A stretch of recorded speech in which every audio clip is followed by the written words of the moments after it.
FinFarmers पूरी की पूरी क्रिप्टो मार्केट लास्ट एक हफ्ते से थोड़ी बेरिश मोड में है। बिटकॉइन 64,000 से 49,000 डॉलर्स तक टच कर गया था। लेकिन इसमें जो इंपॉर्टेंट कॉन्सेप्ट है, ठीक है, इन्वेस्टर्स एंड ट्रेडर्स एक अलग चीज हो गई, लेकिन माइनर्स को इसमें कितना नुकसान हुआ, क्योंकि अगर अभी मैं माइनिंग की यहाँ पर बात कर रहा हूँ तो माइनिंग हमारी सबसे कम प्रॉफिटेबल है, अपने इस साल के ऑल टाइम लो पर पहुंच चुकी है।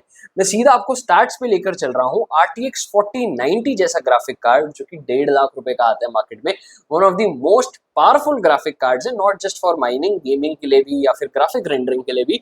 वो आपका आज की डेट में 10 रुपए से भी कम का प्रॉफिट दे रहा है। 10 रुपए से कम का प्रॉफिट एक 1.5 लाख रुपए का ग्राफिक कार्ड, मतलब अगर मैंने उस ग्राफिक कार्ड में इन्वेस्टमेंट करी है तो मुझे करीबन 30 से 40 साल लग जाएंगे अपना ROI जनरेट करने में। तो डेफिनेटली क्या मुझे माइनिंग करनी चाहिए? वही सबसे पहला कॉन्सेप्ट हो जाता है कि अगर मैं माइनिंग स्टार्ट कर रहा हूँ तो क्या माइनिंग मेरे लिए करना प्रॉफिटेबल है भी या फिर नहीं। FinFarmers आज के एपिसोड में मैं एक स्पेशल कॉन्सेप्ट डिस्कस करने वाला हूँ जिसपे मेरी नजर अभी पड़ी है। उसका कॉन्सेप्ट क्या है, एंड ऑफ कोर्स माइनिंग का ही कॉन्सेप्ट है, लेकिन उसमें आपको जो ROI है वो 7 से 10 दिन में आ जाता है। रिटर्न्स थोड़े से कम रहते हैं ऑफ कोर्स आपकी माइनिंग की कंपैरिजन में, लेकिन आपका 7 से 10 दिन में ROI आ जाता है। तो ये पूरा कॉन्सेप्ट है क्या, कैसे हमें करना चाहिए, कैसे नहीं करना चाहिए, वो सारी चीजें आज के एपिसोड में डिस्कस करने वाला है। तो मेक श्योर वीडियो में आगे बढ़ने से पहले वीडियो को अभी पॉज कर दो एंड साथ ही साथ वो लाइक बटन प्रेस कर दो और FinFarm को सब्सक्राइब जरूर कर लेना, ताकि ऐसे अपडेट्स आप आगे से स्किप ना कर दो। तो ठीक है, डेफिनेटली हम यहाँ पे प्रॉफिटेबिलिटी डिस्कस कर लेते हैं। मैंने RTX 4090 की बात करी, एंड अगर आपने और भी माइनिंग ट्यूटोरियल्स देखे हैं तो मेरे दो फेवरेट ग्राफिक कार्ड्स हैं, RTX 4070 और 3060। 3080 भी है वैसे, बट मैं 3080 इतना ज्यादा यूज नहीं करता। मेरे पास जो मेजोरिटी रिग्स है वो 36 या 3060 एंड 4070 की ही है। तो इवन अगर मैं यहाँ पे 4070 और 3060 की भी प्रॉफिटेबिलिटी देखूं तो आप शायद देख भी नहीं पाओगे, इतनी कम। एक RTX 4070 एक दिन में 2 रुपए भी नहीं कमा पा रहा है। 2 रुपए ग्राफिक कार्ड नहीं कमा पा रहा, बताओ। और वो भी ग्राफिक कार्ड आपका 50-60 हजार रुपए का है। चलो RTX 3060 पे चल लेते हैं। RTX 3060 पे हम नेगेटिव में पहुंच चुके हैं। RTX 3060 आपका प्रॉफिटेबल था पूरे 2024 में, एंड अब वो नेगेटिव रिटर्न्स आपको यहाँ पर दे रहा है -$0.05 के।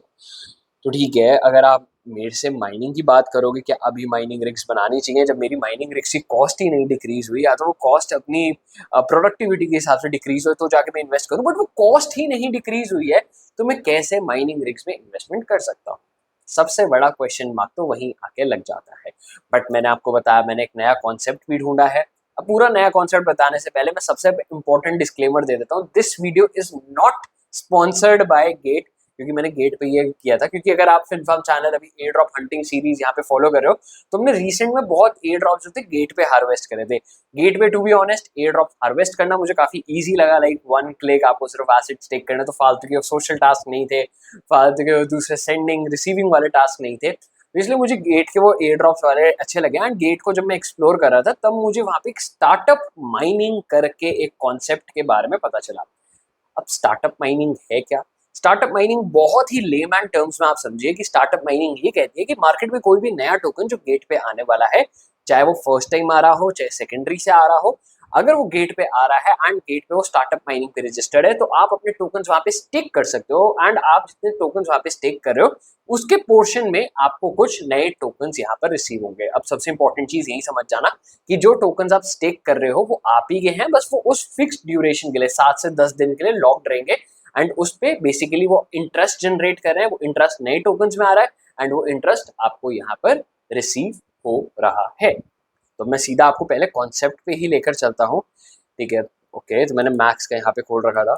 एक्चुअली जो प्रोजेक्ट की यहाँ पर आ रखी थी लिक्विड स्टेकिंग, वो लिक्विड माइनिंग कह लो या फिर स्टार्टअप माइनिंग कह लो, सब एक ही नाम है। So startup mining is a platform where user can stake their assets or provide liquidity to earn rewards in new project tokens.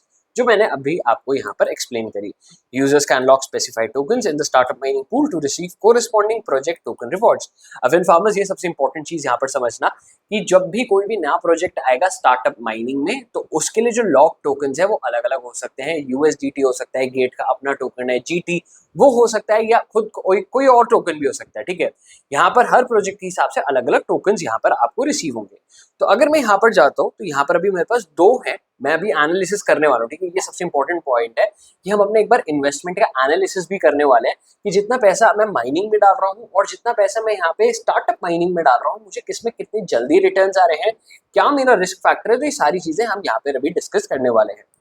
तो आपको ये दिख रहा होगा दो पूल्स हैं, या तो मैं अपने पास जीटी टोकन स्टेक कर सकता हूँ या मैं अपने पास मैक्स टोकन स्टेक कर सकता हूँ। मैक्स टोकन का ही है, तो अगर मैं मैक्स टोकन की बात कर रहा हूँ, राइट, तो मैक्स टोकन मैंने अभी जो आपको चार्ट्स दिखाया था वो इसी का ही था, लाइक $0.32 पे अभी ये ट्रेड हो रहा है। एंड जो जीटी टोकन है, तो जीटी टोकन तो नेटिव टोकन है। अब आप ये देखो कि जो टोटल स्टेकिंग रिवॉर्ड्स हैं that is 20,000 max.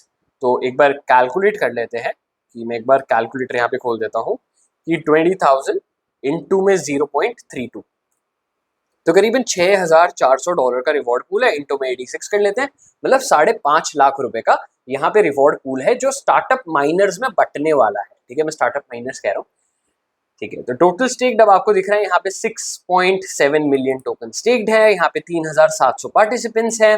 And max pool में जाते हैं तो 193 पार्टिसिपेंट्स हैं, एंड जो टोटल स्टेक्ड है that is approximately 1 million, right, yes.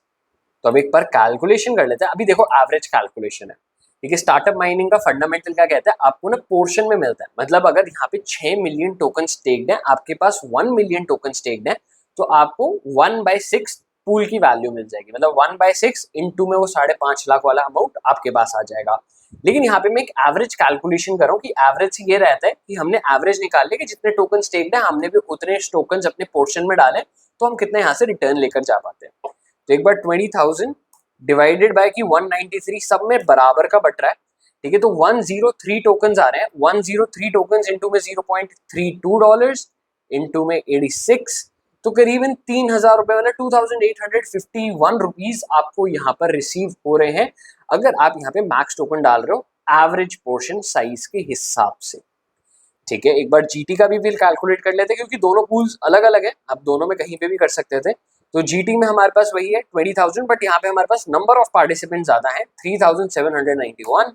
मेरे पास यहाँ पे 5.27 आ रहे हैं, इंटू में 0.32 जो मैक्स की आपकी वैल्यू है, इंटू में 86, ये बहुत कम है, ये 145 है। तो ठीक है, एक जगह पे मुझे 2,800 कुछ टोकन मिल रहे थे, एक जगह पे मुझे 145 टोकन मिल रहे, 145 रुपीज, एंड वो भी 2,800 रुपीज मैंने आई गेस टोकन बोल दिया था, ठीक है। अगर आप 2,800 रुपए की बात करो, it's a nominal return, but 145 rupees के लिए मैं इतनी तामझाम करने वाला हूँ नहीं, बिल्कुल भी नहीं, ठीक है। लेकिन अब इसमें रिस्क फैक्टर क्या है वो समझना सबसे ज्यादा इंपॉर्टेंट है, कि जब आप स्टार्टअप माइनिंग कर रहे हो आपको रिवॉर्ड्स गारंटीड मिलेंगे, और जितनी इसका लॉक इन पीरियड होता है उतनी देर में मिल जाएंगे। जैसे अभी दिखा रहा है मुझे 5 दिन में खत्म होने वाला है, तो 5 दिन के लिए मेरा लॉक इन रहेगा, एंड 5 दिन के बाद जो रिवॉर्ड्स मैं यहाँ पे एक्सपेक्ट कर रहा हूँ वो मेरे पास रिसीव हो जाएंगे।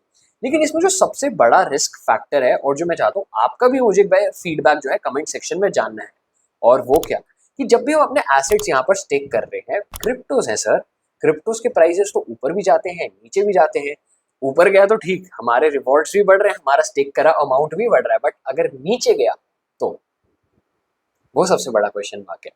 क्योंकि आप ये सोचिए कि अगर आपकी जो वैल्यू है जो स्टेक करी हुई है, जैसे जीटी टोकन्स है, अगर जीटी टोकन्स मुझे 150 मिलने वाले हैं रुपए में, तो अगर मेरे टोटल स्टेक करे हुए जीटी टोकन्स की वैल्यू 150 रुपए नीचे हो गई, which is not a very big deal, हो सकता है 2 मिनट में ही हो जाए, ठीक है। तो मेरे पास जो रिवॉर्ड्स आने भी वाले हैं 5 दिन में, उसकी वैल्यू 0 हो जाएगी, क्योंकि जो मुझे यहाँ लॉस हुआ और जो मुझे यहाँ से रिवॉर्ड्स आ रहे हैं दोनों ने एक दूसरे को ऑफसेट कर दिया। लेकिन अगर जीटी प्लस साइड पे जाता है मैक्स का, तो मुझे एक्स्ट्रा फायदा हो रहा है, जीटी का मुझे कैपिटल गेन मिल रहा है। लेकिन अब मैक्स में अगर मैक्स भी नीचे जा रहा है, ठीक है, मैक्स में क्या फायदा है, अगर मैं मैक्स टोकन ही स्टेक करता हूँ तो मेरे पास 2,800 रुपए तक का बफर साइज है, कि अगर वहां तक मेरे लॉसेस जाते हैं तो ठीक है, लेकिन अगर उससे भी नीचे चले गए देन फिर मैं लॉस वाली पोजीशन में आ जाऊंगा। 2,800 तक लॉसेस आएंगे तो मैं कहीं ना कहीं जीरो लॉस जीरो प्रॉफिट में, एंड वहां से नीचे आए तो मैं अगेन लॉस वाली सिचुएशन में आ गया। बट अगर हम रिटर्न्स की बात करें, रिटर्न्स आर वेरी क्विक, क्योंकि अगर आप माइनिंग की बात करो, माइनिंग में भी सालों लग रहे हैं आपका रिटर्न आने में, डेफिनेटली टेम्पररी फेज है, बट स्टिल ऑन एवरेज 1.5 से 2 साल लगते हैं। यहाँ पे आपका रिटर्न आ रहा है 7 से 10 दिन में। तो अगर आप स्टार्टअप माइनिंग पे मेरा एक फीडबैक जानोगे, अगर यहाँ पे स्टेबल्स हैं, कभी आपके पास यूएसडीटी ऑप्शन में है, जैसे नहीं है, बट मैंने देखा था 1-2 प्रोजेक्ट्स में यूएसडीटी भी था, बट वो प्रोजेक्ट्स खत्म हो चुके हैं।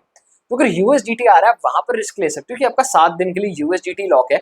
अब वो 7 दिन के बाद स्टेबल्स पे आपको चाहे 2 रुपए आए, चाहे 200 रुपए आए, चाहे 2000 रुपए आए, चाहे 20,000 रुपए आए, डजेंट मैटर, वो सारा आपका प्रॉफिट रहता है, राइट। लेकिन जब जब हम वो टोकन यहाँ पर स्टेक कर रहे हैं जिनकी वैल्यू फ्लक्चुएट कर रही है, तो उतना ही आपका रिस्क फैक्टर यहाँ पे इंक्रीज हो रहा है। तो ये चीज आपको समझनी है। फिन फार्मर्स, मुझे एक चीज अपनी ऑनेस्टली बताना, क्या इस स्टार्टअप माइनिंग में पार्ट लोगे? और अगर हाँ, तो क्या फिर जो हमारी नॉर्मल माइनिंग है उससे बेटर है या फिर नहीं? मुझे एक बार आपका फीडबैक भी जानना है, एक आप क्या इसके बारे में पर्सनली सोचते हो। एंड फिन फार्मर्स, मुझे एक चीज कमेंट में और बता देना, ये वाला कॉन्सेप्ट कैसा लगा, क्योंकि मैं भी कुछ पहली बार ऐसे एक्सप्लोर कर रहा था कि startup mining versus crypto mining, तो कौन सी करनी चाहिए, कौन सी नहीं करनी चाहिए। ऑलराइट फिन फार्मर्स, अब आज के एपिसोड में बस इतने ही। वीडियो में यहाँ तक पहुंच चुके तो बिना लाइक करे बगैर नहीं जाना, और ऐसी और कंटेंट के लिए फिन फार्म को अभी के भी सब्सक्राइब कर लो। हम फिर मिलेंगे कुछ नए एपिसोड्स के साथ।